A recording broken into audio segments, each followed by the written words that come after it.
It's important to be properly ground balanced when you're metal detecting, especially when you're prospecting.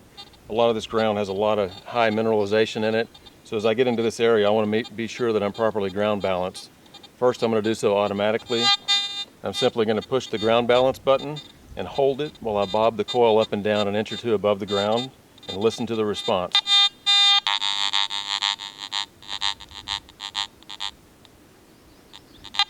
When I've got it to a very quiet or near quiet mode, now I can hunt with stable operation and pick up a good target, but not get all the response from the ground. The AT Gold can also be manually ground balanced, and if you want to go with that option, you simply press the ground balance button and release it until you see the ground balance sign come up on the LCD, and then use the plus or minus buttons here as you're bouncing it up and down to run it up until I get rid of that sound, and run it back down to where I just start to pick up a little bit of interference and then just lose it. And if I'm happy with that setting, I can click the button again and I'm ready to start hunting.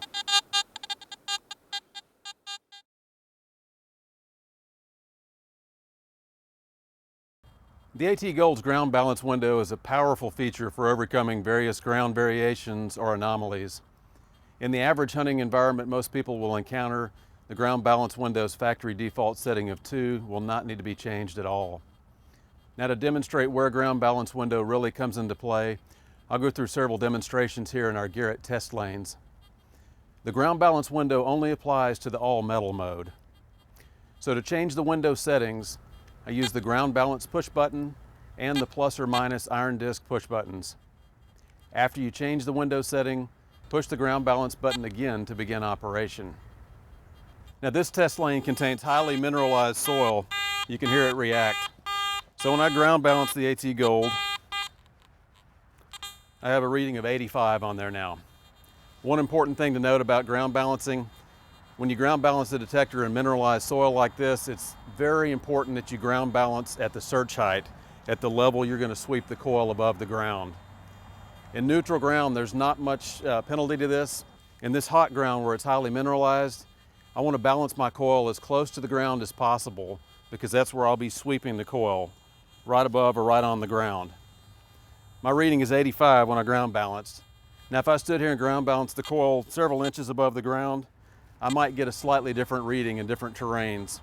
So in this case, it's always going to get your best results when you got the coil ground balanced at the level where you're going to sweep it. In this case, I'm getting right down on the ground. And I've got a reading of 85 on my ground balance. Now, for this demonstration, we've added another pocket of soil here that's a different color. Both of these soils are very highly mineralized. The difference is the concentration, the level of concentration of the minerals here. But we've used a different color soil just so it stands out and you can see the variance. Of course, when you're out in the field, you're not going to have this luxury. So when the soil is relatively flat and it's the same color, you're not going to be able to see when you've passed over different pockets of mineralization. But for this test, this will make it easier to determine where the different patch of mineralization concentration is. So to test these ground anomalies that we've created here, I'm going to start with a ground balance window setting of 0. So I'm going to go into my ground balance window and drop it down to 0 from the factory default that was 2. So now I'm at 0 and I'm running like any other VLF detector that's in an all metal mode right now. Now, as I move the coil over these different pockets of mineral concentration, listen to the response.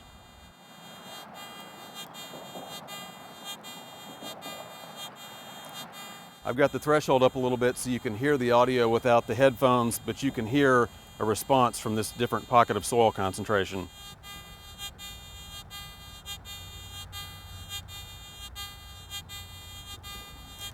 Now I'll use the ground balance window and I'm going to move my setting to 1 and then go back over this again. I'm only hearing just a very slight response. So if I want to go ahead and move it up to 2 on my ground balance window and go across it again, that's gone. I'm not picking up any response at all as I go across these 2 different areas of concentration. So I'm in highly mineralized ground and I'm effectively hunting with the use of the ground balance window, and I haven't had to touch sensitivity at all. I've got it right where I started out. Now here's a second demonstration in our mineralized soil lanes here. The contour of the ground in which you're hunting can actually create variations or anomalies. So to illustrate this, we've dug a little trench here. We're going over highly mineralized soil in this lane, and again, we're in the all metal mode. Sharp, uneven changes in the ground's contour, they can create more pronounced and amplified effects due to how mineralized the soil is. So again, for demonstration purposes, I'm going to have the ground balance window on this machine set at 0, so it makes this detector like any other VLF running in a true all metal mode. Now the humps and the divots in the ground, they can create abrupt responses. As the ground falls off, when I go over this little trench, you'll hear a response. So I'm going to go over this with the ground balance window setting at 0.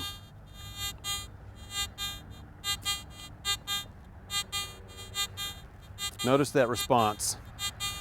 This anomaly is created due to the suddenly changing distance of the coil to the soil. The more concentrated the soil mineralization, the more pronounced these contour changes can produce such responses. All VLF detectors in a true all metal mode are going to be affected by ground anomalies. Detectors with auto ground tracking, they're still not designed to handle these abrupt changes like this. Even detectors with fast auto ground tracking just don't keep up with the abrupt anomalies. They're made to begin shifting as the ground shifts, but it's not quick enough to keep up with abrupt changes like this. So to overcome divots and humps in the hot mineralized ground like this, let's increase the ground balance window. I'm going to start by just going up to 1.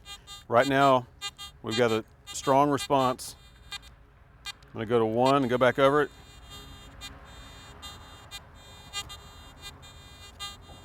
You can hear there's a little bit of response still, but it's already starting to flatten out and it's already started to calm it down.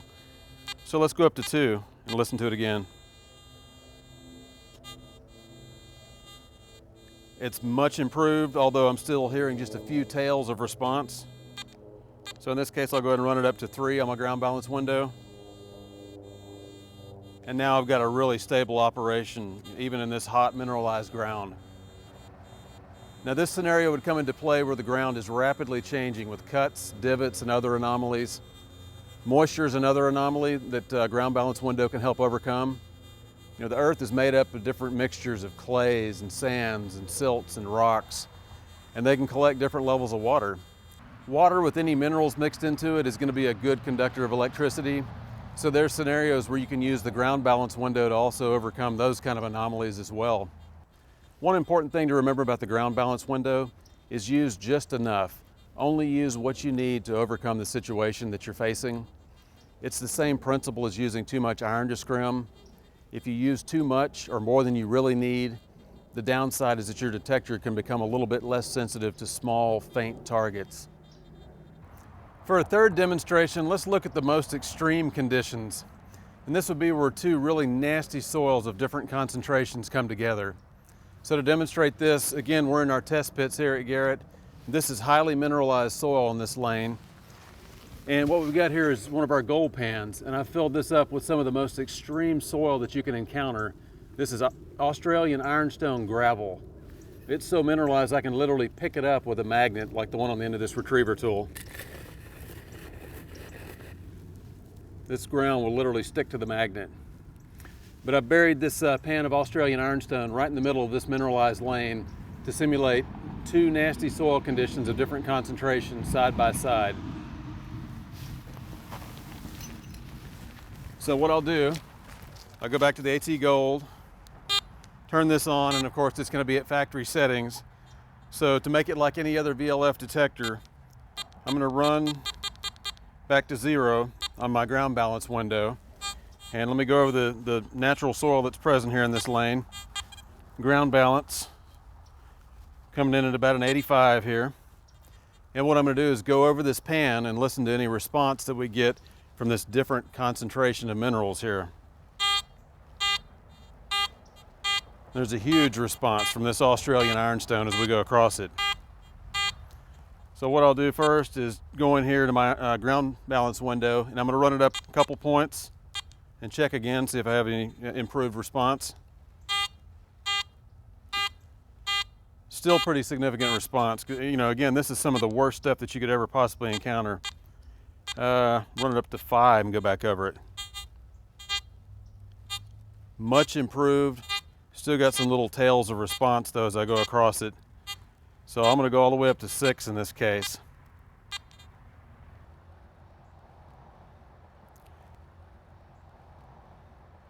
Now I'm able to go across it, and I've got smooth operation going from one pocket of highly mineralized soil to a completely different concentration of really nasty mineralized soil that's extremely magnetic.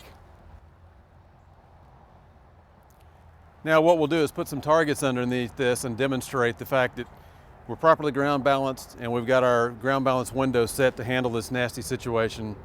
How can we still pick up targets? How's the effect on that? So let me grab a target here. All right, here's a gold nugget. I'm going to take this and actually put it up under this gold pan that we've got full of Australian ironstone. And put our pan of soil back over it and go over it and listen to our target response.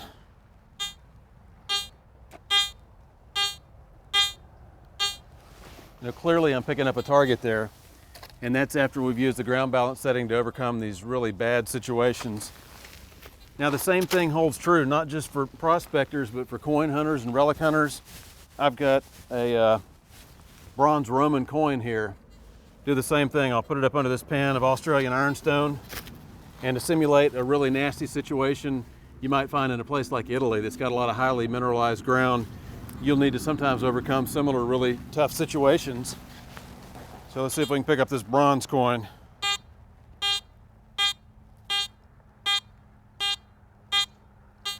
Good strong response there. So again, the ground balance window is an important tool to come in and overcome some of the worst situations you can hit in mineralized ground. As I mentioned before, the ground balance window has a factory default setting of 2. That's going to be perfect for almost any situation for the average hunter. Some of the exceptions might be areas of gold country or places like Australia where the prospecting can be in really difficult, highly mineralized ground with different areas of concentration. Coin and artifact hunters in places like Italy that have highly mineralized ground, they may encounter some situations like this. And there, by opening up this window, you're better able to handle multiple ground challenges simultaneously. And that's the value of the AT Gold's ground balance window.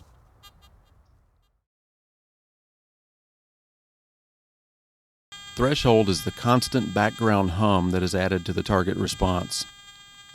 Use the plus or minus threshold buttons to select from 33 levels. To maximize the ability to hear faint target signals, it is recommended to operate with a faint yet barely audible threshold. The louder the surrounding environment, the higher you may need to set the threshold. At other times, you may wish to operate with a negative or silent threshold to reduce detector chatter. Headphones are highly recommended in order to hear faint signals.